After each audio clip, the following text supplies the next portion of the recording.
Hello everyone! Yan, linggo na naman. Kumusta po ba ang inyong isang buong linggo na nagdaan? Okay lang po ba kayo?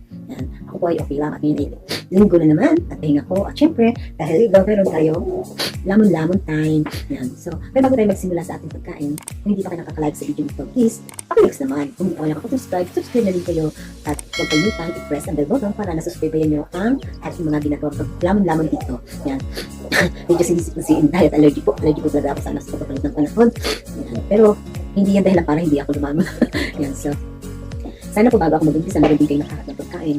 Sabay-sabay tayo. Diba? Kaya naman, umpisa na natin.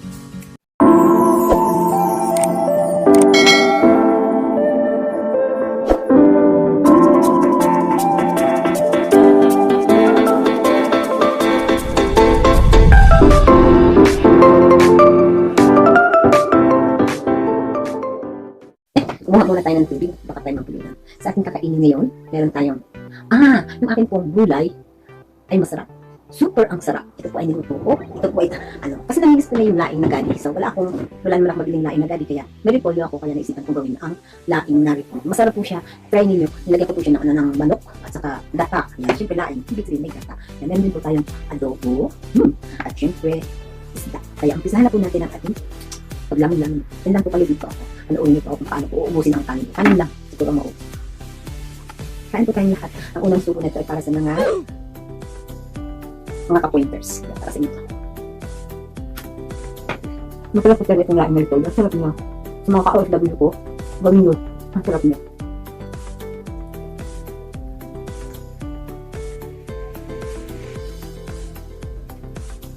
Ay, susubo ko rin pala sa magtangko.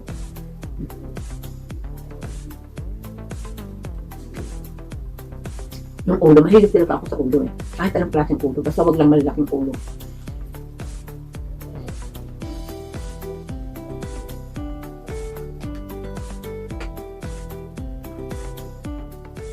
Umisip ko na ko eh.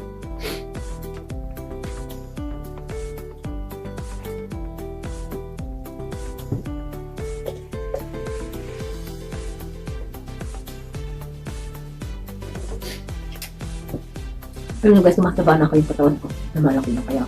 Hihintay ko mag-summer para makapag-exercise.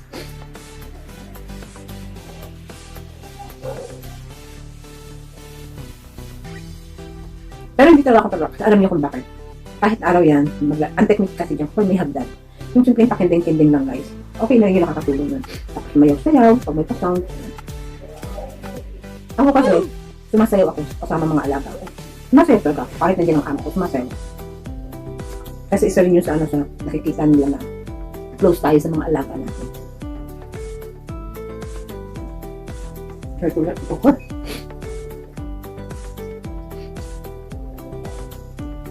Pero suggest ko talaga sa inyong gayahin nyo yung laing na repolyo.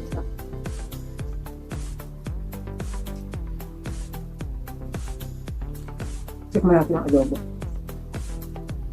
Wala siyang taba, tinatanggal nila talaga yung taba.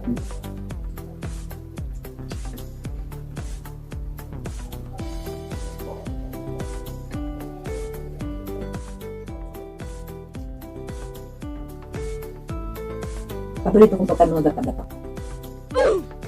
Adobo.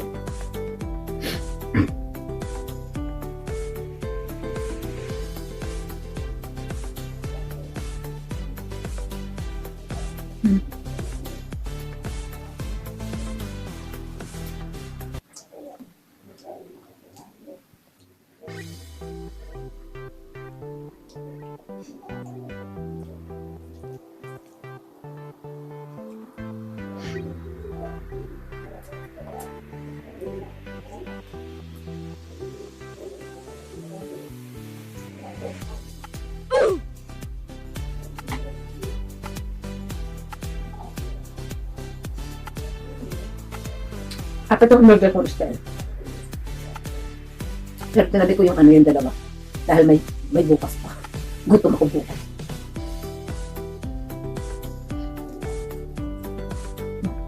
Sarap ng combination.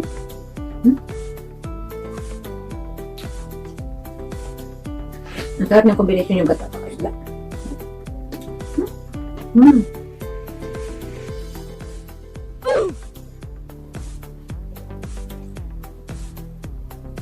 May adobo pa.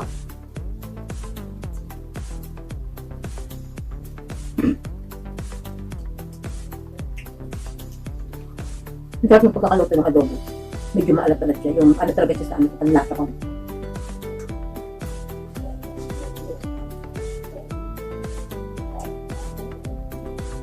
Panlasang Pinoy. Kaya nabubulunan ako. Inom muna ng tubig.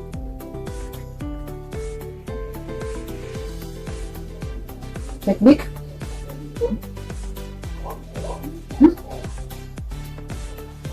Damit niyo.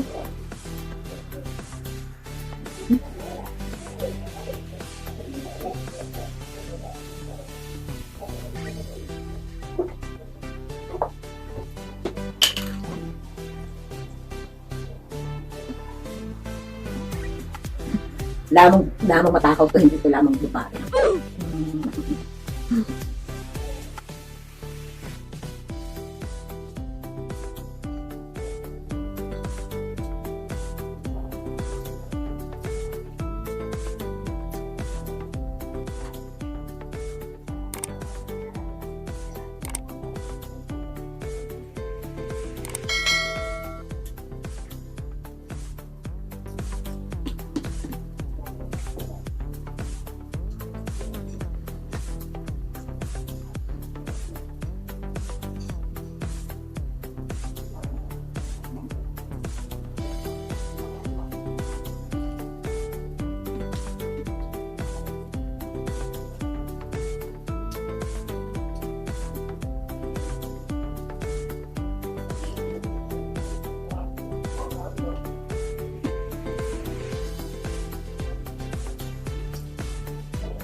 Daming tinik.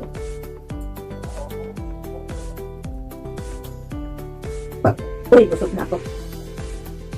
Sana hindi narinig ni Papa lang. Lulupukin naman ako.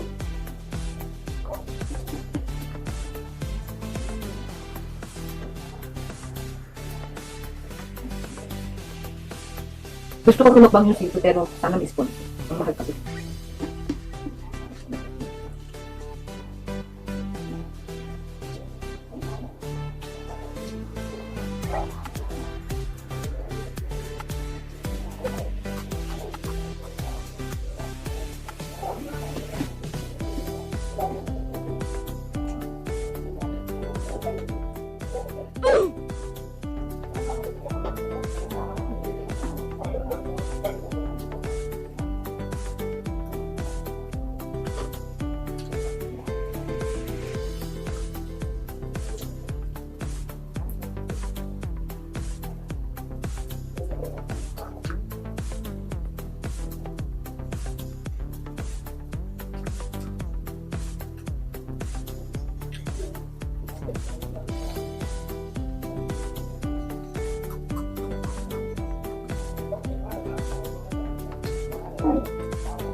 Hindi ko na ano katubo. Para pala check lang ng kano. Okay, paano?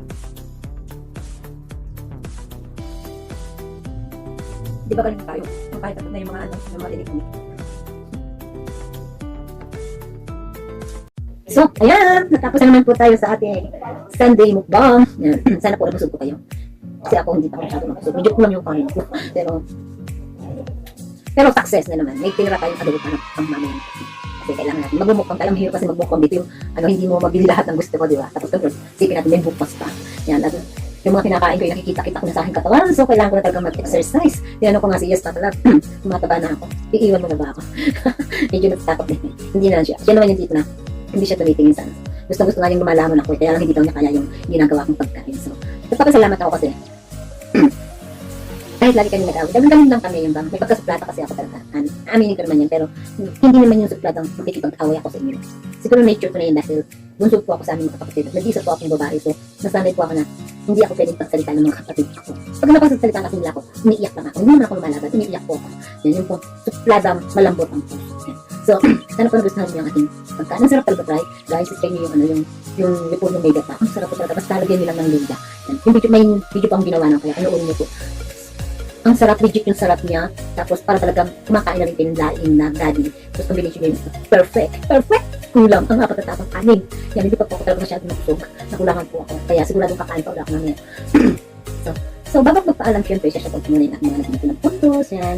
Sana po nag-enjoy kayo guys. Sana napapasaya ko kayo. So, sana nagiging komportable kayo. Kahit na minsan, medyo kasungit ako sa gising. Medyo masama ang gising. Yan, pero matira-matira lang guys. Pagpasensya na ako kasi hindi sa lahat ng oras ay good mood ako. Yan. Siyempre minsan dala ng trabaho ko, dala ng aming paggawa minsan kasi nagtatampo kami tayo. Pero hanggang din na love ko kayo at na-appreciate yung mga ginagawa ninyo para sa akin, para sa mga members. Yan. Alam kong effort kayo kaya iniisip ko kung paano ba kayo ma-enjoy at kung paano ko maibabalik yung mga nagagawa nyo para sa amin. Sana all, diba? Sana all. Yan. Basta love ko kayo sa mga members namin. Patuloy kami nagpapasalamat. At syempre sa aking editor na walang sawa. Yan. And thank you. So, hanggang dito na lang po ulit guys. Yan, ingat po tayo. Ingat po tayo doon lalo sa mga lugar na may lockdown pa rin hanggang ngayon. Kami hanggang ngayon hindi pa rin okay ang sitwasyon. So, kailangan ko laging kung lalabas kami, kailangan magpa-rapid test. Aba, yung iba is masakit ng ilong, yung iba dumudugo ng ilong. Kaya stay at home na lang ako kaysa magpa-rapid test lagi. Lalo na pinag-impact lang kung sakitin. Kailangan iwas muna sa maraming tao. So, hanggang dito na lang po guys. Ingat po tayong lahat. Don't forget to pray to God. Yan. At kasampat magiging maayos din ang lahat. Yan. Thank you sa mga subscribers ko. Thank you sa lahat ng sumusupport sa amin. Thank you and I love you and God bless.